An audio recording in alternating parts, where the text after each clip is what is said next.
일단 아직까지 시장은 뭔가 하락으로 확고하게 전환은 되진 않았지만 애매한 자리. 제가 봤을 때 대형주들의 기간 조정은 마무리가 될 수도 있는 구간이 가까워왔다고 보여지는데 최근 시장의 흐름이 반도체 공정 재료들 쪽으로는 계속 수급이 들어오고 있거든요. 유한타증권 선릉역 지점의 박진희 부장 모셨습니다. 안녕하세요. 네, 안녕하세요. 네, 코로나 때문에 참 몇 주 만에 뵙는데요. 그러게요. 자, 일단 이거 예방주사 맞기 전까지는 이거 참 조심해야 돼요. 자, 지금 중국 빅테크 기업들 규제하면서 중국 증시가 크게 흔들렸죠. 그러면서 네, 한국도 같이 따라서 흔들리는 영향이 있었는데 일단 이 상황 어떻게 보세요?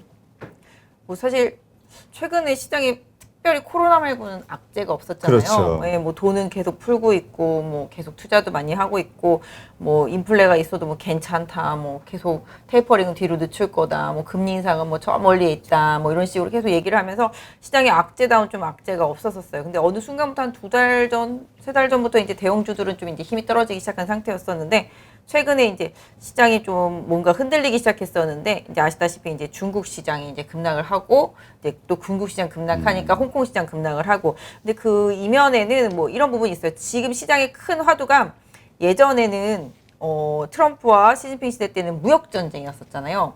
지금은 무역 전쟁이 아니라 이제 기술 전쟁 시대잖아요. 그래서 일단은 뭐 미국이 이제 중국의 이제 반도체 굴기를 막으면서 이제 기본적으로 중국한테 뭔가 좀 수출하는 기업들한테는 페널티를 좀 주고 그다음에 미국 내에서 뭔가 사업을 하려면은 미국 내에서 뭐든지 생산해야 되고 그렇죠. 미국 제품으로 만들어야 되고 이런 부분들을 하면서 계속 이제 공격을 하고 있었던 차였었는데 최근에 이제 아시다시피 이제 시진핑이 이제 중국에 있는 이제 빅테크 기업들을 이제 공격을 하기 시작한 거잖아요. 기본적으로 이제 시장의 큰 흐름에서 본다라면은 자본주의 시장에서의 가장 큰 파워는 뭘까요? 자본주의 시장에서 가장 자유경쟁? 돈이죠, 돈. 돈? 우리도 지금 이렇게 돈 벌려고 이거 하고 있는 거잖아요. 그죠? 열심히 유튜브 보면서 공부하는 거고, 근데 이제 돈이 지배하는 세상이잖아요. 돈이 곧 파워다. 그렇게 보시는 게 맞는데, 일단 뭐, 미국도 자본주의 세상이고, 그다음에 돈이 뭐 다, 또 아시잖아요. 큰 뭐 경제의 큰 흐름들은 뭐 유택의 돈들이 뭐 지배하고 금융은 뭐 어쩌고저쩌고 다들 뭐 그렇죠. 책을 읽어보시거나 뭐 인터넷 보셔서 다 아시다시피 이제 그런데 이제 중국이 이제 빅테크 기업들이 이제 지금 산업이 점점 커다가면서 이제 호황을 맞기 시작하면서부터 이제 돈을 갖기 시작했단 말이에요. 돈을 갖기 시작하니까 좀 지금의 그 정치적인 그런 사회주의 그런 공산당 이게 좀 마음에 안 들잖아요.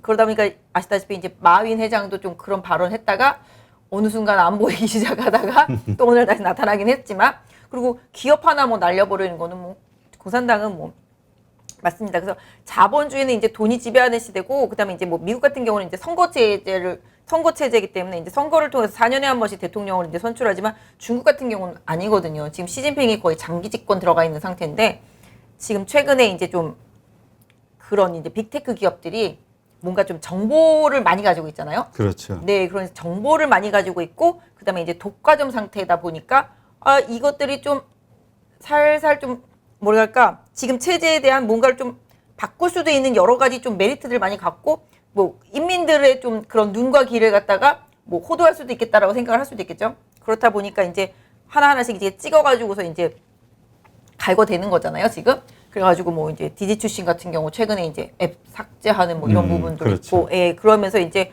공격적으로 이제 공산당이 이제 그런 부분들 좀 규제하기 시작했고 이런 부분들도 뭐 요번에 뭐 여러 가지 있었죠. 뭐 산화 제한도 좀 풀어주면서 이제 또 사교육비 때문에 난리니까 중국도 그렇죠. 네 그래서 애 많이 나오면 사교육비 많이 드니까 그는 국내도 마찬가지긴 해요. 그렇긴 하지만 이런 부분들 때문에 뭐 사교육에 대해서 이제 공격적인 그런 부분들을 막 하니까 관련주도 많이 빠지고 또 이제 아시다시피 이제 중국에 있는 기업들 뭐 다 외국인들이 이제 투자하는 기업들은 다 그런 빅테크 기업들인데 그런 식으로 이제 제재를 받고 그러다 보니까 너도나도 이제 뭐 펀드론이나 뭐 은행 뱅크론 그런 경우는 아니겠지만 기본적으로 이제 중국에 이제 투자했던 기업들이 이제 돈을 빼기 시작하니까 또 이제 주가가 우르르 그러다 보니까 또 홍콩도 또 우르르 그래서 이런 부분들이 좀 나타나면서 좀 시장이 조금 약간 어수선한 형태죠. 그래서 이게 뭐 전 세계적으로 좀 약간 뭐 산업적인 부분에 이제 부담이 되거나 이제 기업과 기업 간의 이제 거래에 있어서 부담이 되거나 이런 부분까지는 뭐 전염이 되지 않을 거다라는 뭐 레포트나 뭐 기사들이 좀 많이 나와 있기는 한데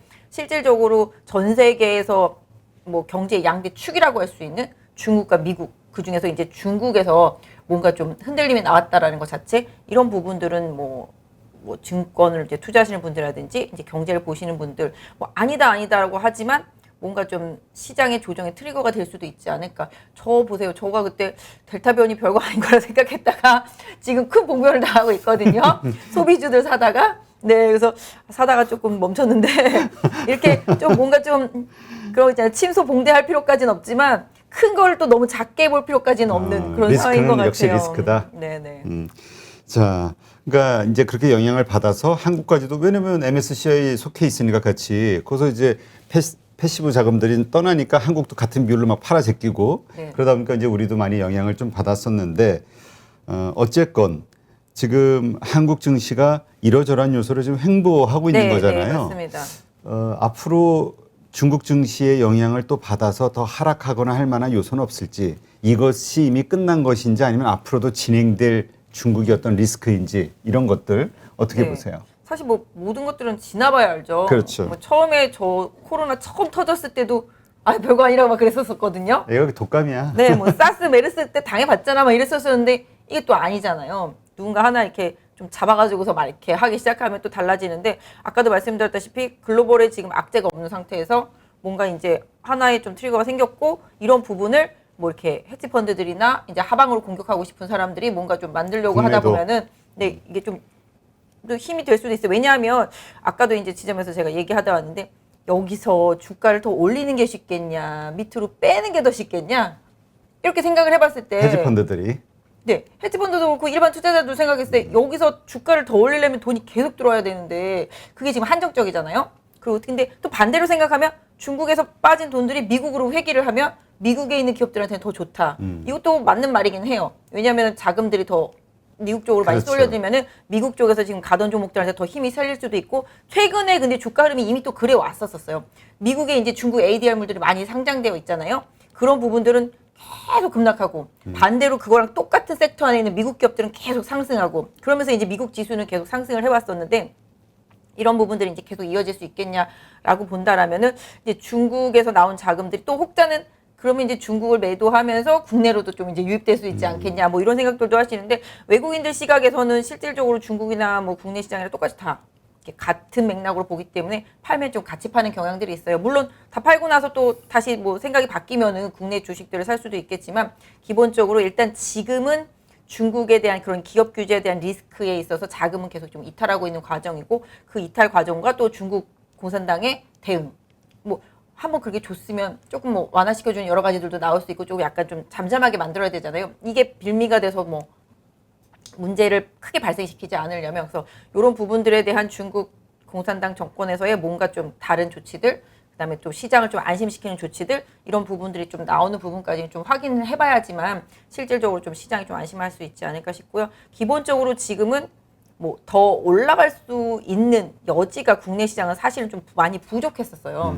대기업들도 이제 왜냐하면 외국인 자금이 들어와야지만 지수를 올릴 수도 그렇죠. 있고 큰 흐름이 좀 만들어지는데 지수라고 하는 종목들, 지수를 견인할 수 있는 종목들 같은 경우는 시장이 급락하고 나면 어느 정도 좀 안전판 역할을 해줄 때만 잠깐 올라왔다가 또 옆으로 빌빌빌빌빌 또 그 사이에서는 계속 개별주 랠리만 있고 중소형주 장세 뭐 물론 섹터가 이제 테마가 형성이 되면서 강하게 오르는 그런 흐름들이 최근에 뭐 지난번에 많이 강조해드렸던 2차 전지 소부장들 쪽에서 많이 나오긴 했습니다만은 근데 기본적으로 시장이 좀 많이 지쳐 있고 이 지쳐 있는 시장이 뭐 어느 한쪽에서 이렇게 그러고 있잖아요. 힘 빠져 죽겠는데 의자가 있어서 앉아서 쉬는 게 아니라 힘 빠져 죽겠는데 누가 이렇게 툭 밀면 이렇게 넘어질 수도 있는 거잖아요. 근데 이게 그런 부분들로 갈 수도 있다는 우려감은 좀 고민을 해봐야 되는데 아까 말씀하신 대로 일단 좀 중국 정부, 중국 공산당 쪽에서 어떤 대응이 추가적으로 나오는지를 확인해야지만 확실히 좀 뭔가 공격적으로 시장이 접근하더라도 좀 안심할 수 있지 않을까. 다만 이제 미국 같은 경우도 그동안 좀 그런 반대급부로 빅테크 기업들이 좀 많이 올라왔고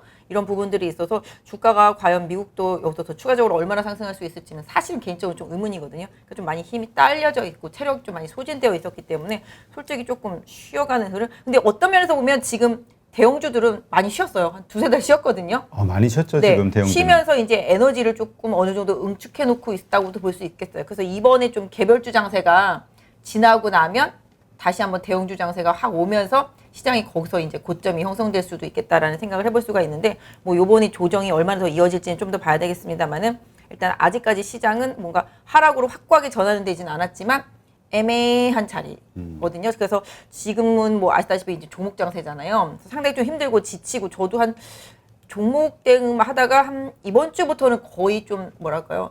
이걸 살 수도 없고 팔 수도 없고 그냥 구경만 되게 예, 정말로 구경만 하면서 애매한 그런 장세 흐름이 좀 이어지고 있기 때문에 제가 뭐 딱 어디로 간다라고 예측드리기는 어렵습니다만은 뭔가 시장이 확 빠진 다음에 확 올라오든 아니면 여기서 그냥 마지막 필살기로 힘을 내서 슈팅하고 죽든 간에 뭔가 그런 방향성이 나올 수가 있는데 제가 봤을 때는 한 8월 달, 9월 달은 조금 조정 분위기가 좀 계속 좀 이어질 수 있지 않을까?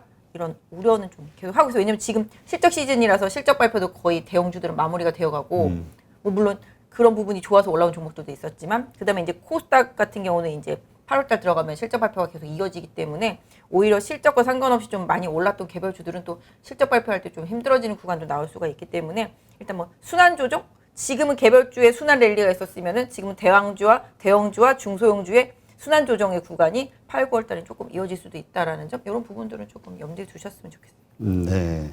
그러니까 지금 지난번 방송에서도 이제 지금 시기에 콘택트 경제를 좀 담아야 된다 소비주를 이렇게 맞아요. 생각을 하셨는데 네, 네. 델타 변이 바이러스의 영향력이 조금 길게 갈 것 같으니 지금은 이제 좀 스톱해 있는 상황이라고 그러셨잖아요. 네, 네. 그렇다면 지금 증시가 뭐 8, 9월까지도 이렇게 좀 조정을 받을 거로 이렇게 예상을 하시는데 이게 기간 조정이냐 가격 조정이냐에 따라서 우리가 대응이 완전히 달라지잖아요. 그렇죠. 네. 어떻게 보세요? 사실 기간 조정과 가격 조정이 같이 나올 수도 있다고 더 안 생각을 좋은 해요. 거네. 네, 왜냐하면 지금 대형주들은 기간 조정도 받았고 가격 조정도 받았고 그다음에 이제 개별주들은 뭐라고 할까요? 뭐 조정이 없잖아요. 거의 막 이렇게 막 두더지 잡기식으로 막 널뛰고 막 있잖아요. 그러다 보니까 이런 부분이 있는데 시장이 빠질 때는 가격이 확 빠지는 게 진짜 조정이고요. 기간 조정으로 가다가는 뭔가 좀 확 이벤트가 생기면서 다시 쭉 타고 올라가는 게 이제 기간 조정인데 지금 제가 봤을 땐 대형주들의 기간 조정은 마무리가 될 수도 있는 구간이 가까워 왔다고 보여지는데 일단 이런 거잖아요. 기간 조정이라는 게 이렇게 가다가 이렇게 가는 것도 있지만 제가 생각할 때 이렇게 갔다가 이렇게 갈 수도 있거든요. 그렇죠. 그래서 확실히 그러니까 제가 만약에 시장에 돈을 들고 투자를 하고 싶어요. 근데 지금 사기는 애매해요. 싸지도 않고 비싸지도 않고 그렇다고 지금 샀을 때 뭔가 수익이 날 것 같지도 않고 그렇다면 신규로 들어오는 사람들은 훅 빠져야지 들어올 수 있겠다라는 생각을 하거든요. 근데 또 지금 또 돈을 벌고 싶은 투자자들 같은 경우 뭐 기관 투자자도 마찬가지고 헤지펀드도 마찬가지고 외국인도 마찬가지고 여기서 더 올리려면 돈은 더 들어가는데 따라와 줘야 되는데 따라오지 않을 수도 있기 때문에 오히려 반대로 밀어서 더 수익을 내는 게 더 유리해질 수 있는 구간이거든요. 지금 제가 봤을 때는.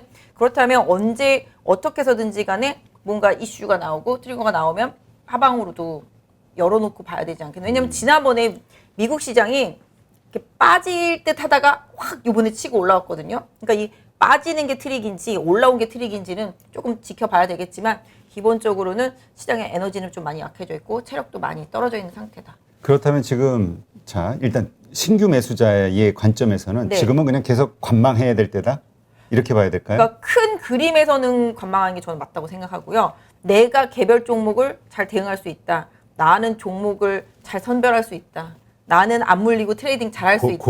고수들은 뭐 알아서 할 거고. 그렇게 할 수 있는 분들이 아니라면은 지금은 좀 어렵고 그래도 제가 요새 뭐 계속 이제 케이블에 있는 증권 방송들 이렇게 아침마다 이제 시황할 때 항상 드리는 말씀은 그래도 뭔가 좀 사야 된다라면은 이제 IT 섹터 쪽에서 사시는 게 지금 맞다. IT. 그리고 네 지금 보면은 이미 이제 2차 전지 소부장들은 좀 시세를 냈고 조금 그렇죠. 조정을 받고 있지만 반도체 쪽하고 이제 뭐 휴대폰 쪽하고 IT 부품 쪽들 보면은 이제 또 실적과 상관없이 최근에 많이 빠진 종목들도 많이 있어서 오히려 8월달 실적 시즌에 좀 변동성을 주면서 불쑥불쑥 좀 시세가 좀 나올 수도 있고 최근 시장의 흐름이 반도체 공정 재료들 쪽으로는 계속 수급이 들어오고 있거든요. 그래서 이런 부분들은 좀 챙겨서 보시면 오히려 좀 도움이 되지 않을까 싶어요. 그 IT 섹터라고 하면은 역시 그 예를 들어서 반도체 전방 업체인 하이닉스나 삼성전자 이걸 생각하시나요? 아니면 역시 소부장 그 중소형주들을 중심으로 생각하시는 건가요? 중소형주. 중소형주. 왜냐하면 지금 하이닉스 같은 경우는 이번에 실적 발표했는데 실적 되게 잘 나왔거든요. 그럼에도 불구하고 빠져요. 삼성전자가 오늘 시장 살려놨어요. 거래소가 빨간불인 거 다 삼성전자 탓이거든요. 삼성전자가 장중에 좀 많이 올랐었었는데 그리고 또 오늘은 거래소에서는 아시다시피 이제 금융주들이 좀 힘을 써주고 그 다음에 이제 홍남기 부총리가 이제 주택 공급 늘린다는 발언하면서 건설주들이 좀 올라주면서 좀 시장이 좀 올라왔고 그 다음에 이제 대형주들 그동안 많이 빠졌던 통신주들이 좀 올라오면서 지수를 좀 받쳐주고 그래서 지수는 좀 살려놨지만 종목 상태들은 지금 약간 좀 메롱한 상태라고 그래야 되나? 예, 지금 그동안 좀 시세를 낸 종목들은 다 그렇거든요. 근데 제가 생각할 때는 이재용 부회장이 이제 나오게 되면 그 부분이 약간 IT 섹터주들한테는 포인트가 될 수 있을 것 같아요. 근데 이제 진짜 그 얘기 하더라고요. 그 이재용 부회장 이게 그러니까 정치적으로 되게 민감하신 분들은 이거 논의하는 것 자체를 되게 싫어하긴 하는데 네, 네. 일단 뭐 우리가 현실로 다가온 네. 이슈니까 네. 이재용 부회장이 나오게 되면은 삼성전자가 상승할 거야라고 기대하는 분들도 좀 있고요. 왜냐면 실적 네. 좋아도 안 오르고 뭐 이래도 안 오르고 투자해도 안 오르고 막 이러니까 네. 그거라도 좀 되면 오를까 이렇게 기대하는 분들도 있단 말이에요, 실제로. 네. 근데 또 다른 한편에서는 아니 그걸 기대하면 삼성전자 가지고 사가지고 기대하면 돼? 삼성물산 사가지고 기대해야지 이런 얘기하는 분도 있어요. 네. 삼성물산 요새 수급 좋아요. 삼성물산 양매수 한번 들어오고. 설명해 주세요. 네, 왜 그런 이야기를 할 수 있는 건지. 그러니까 삼성물산이 뭐 아시다시피 삼성그룹의 이제 지배구조상 좀 정점에 있다라고 좀 볼 수 있겠고 또 이제 뭐 이번에 뭐 이재용 회장 나오고 나면은 또 뭐라 그럴까요? 또 삼성물산이 어차피 아시다시피 삼바나 뭐 삼성전자도 다 지배하고 있는 상태인데 또 삼성물산을 바탕으로 해서 삼성그룹주의 뭐 아까 말씀드린 그런 정점에 있기 때문에 삼성물산에 대한 이재용 뭐 지분이라든지 이런 부분들에 대한 기대감 뭐 볼 수 있겠죠. 또 기본적으로 삼성물산이 저는 삼성물산을 그런 쪽으로 보질 않았고 저는 요새 좀 그런 생각을 해봤어요. 삼성물산이 뭐 사람들이 말하길 10년 전에도 이 가격, 지금도 이 가격, 맨날 이 가격 막 이렇게 얘기를 하는데 기본적으로 삼성물산이 예전에 이제 제일모직이랑 이제 합병하고 뭐 에베랜드 막 이렇게 얘기 있을 때 항상 사고가 되고 이재용 회장이 항상 발목이었던 그런 종목이었었기 때문에 그렇죠. 이재용 회장이 이번에 좀 나오게 되면은 그런 부분에 대해서 어느 정도 시장에서 조금 완화적인 제스처 이런 부분 좀 기대해 볼 수 있겠고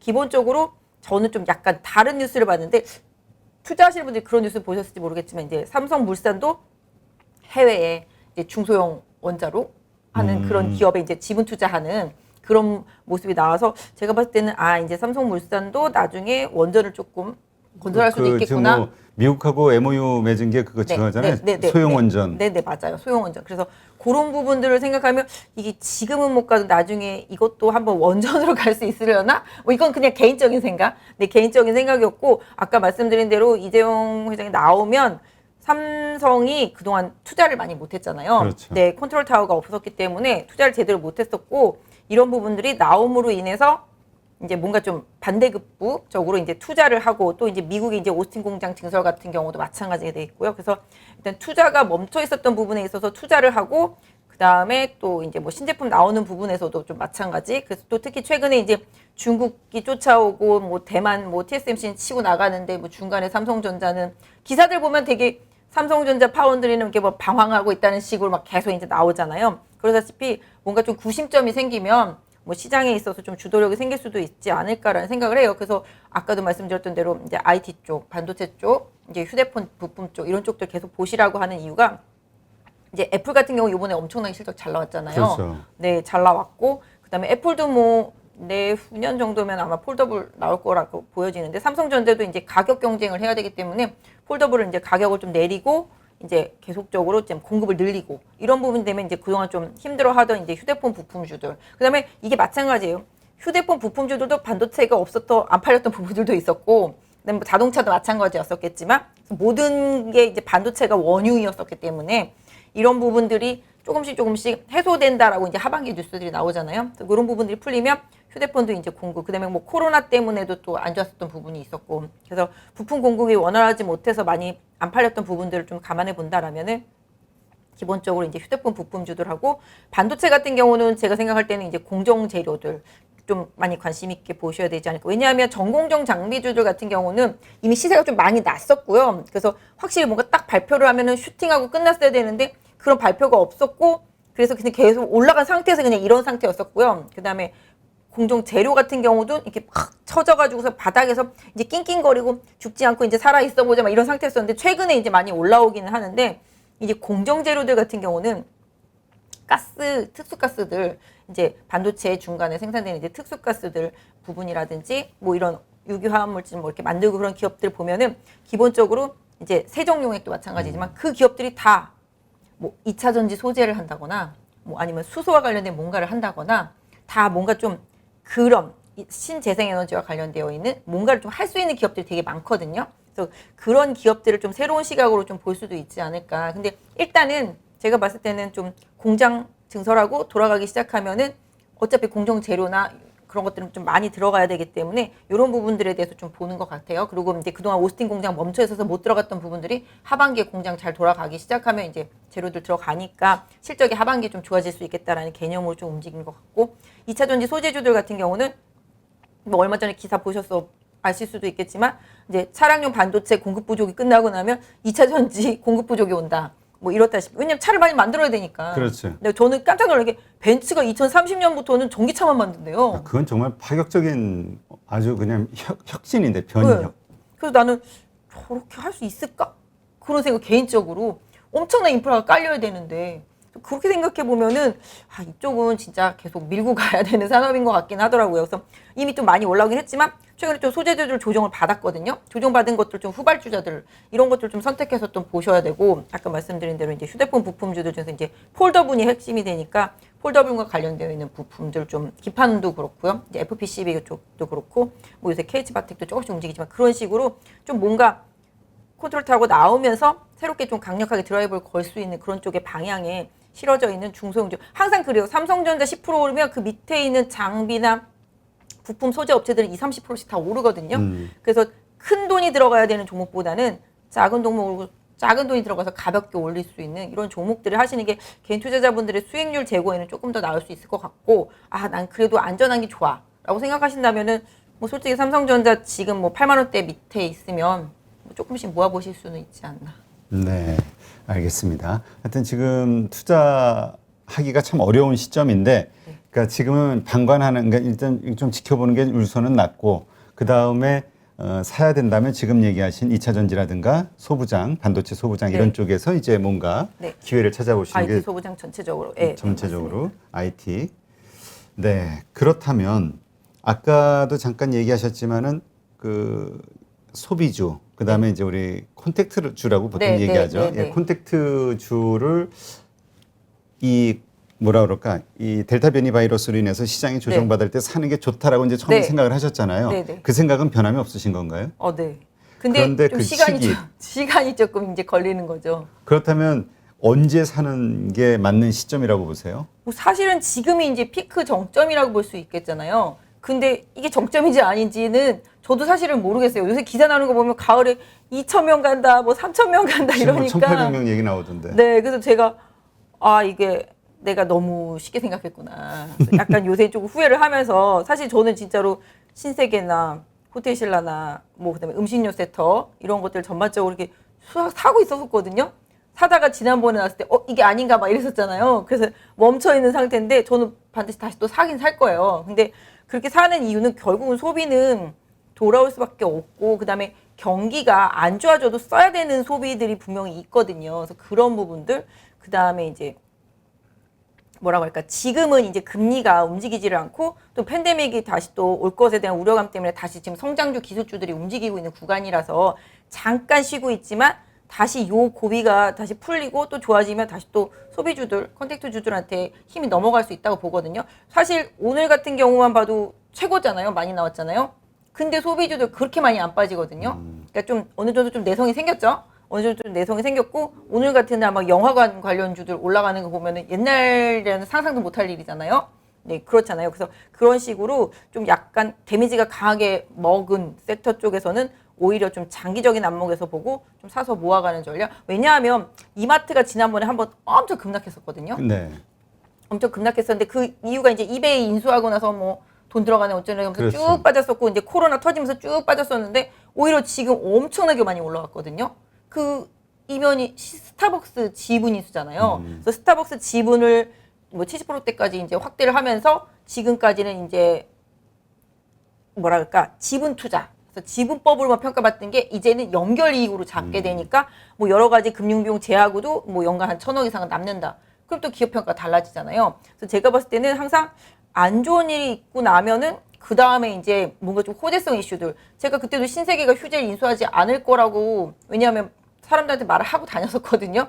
돈이 없다고 그렇게까지 할 돈은 그렇게까지 생각을 해서 저도 신세계를 팔지 말고 갖고 있어야지 막 이랬었는데 지금은 또 다시 27만 원대가 왔으니까 사긴 사야 되는데 언제 살까 막 이런 생각을 할 정도거든요. 그러니까 그런 식으로 기본적으로 지금 가장 안 좋은 산업에 있어서의 향후의 긍정적인 비전을 보고 투자하는 건 맞는데 이제 아까 말씀하신 대로 이제 타이밍이 고민인 거죠. 그래서 제가 봤을 때는 한 지금이 가장 피크로 안 좋고 요번에 이제 실적 발표를 하고 나면은 좀 더 바닥이 다져지는 모습이 좀 나오지 않을까라고 생각을 하고 있고 그다음에 뭐 적어도 좀 탄력을 받고 움직이려면 1,000명 안쪽으로는 조금 들어와야 되지 않을까라는 개인적인 생각을 하고 있는데요. 항상 시장 좀 안 좋을 때 사는 게 맞는 것 같아요. 맞아요. 근데 또 그때는 겁나거든. 맞아요.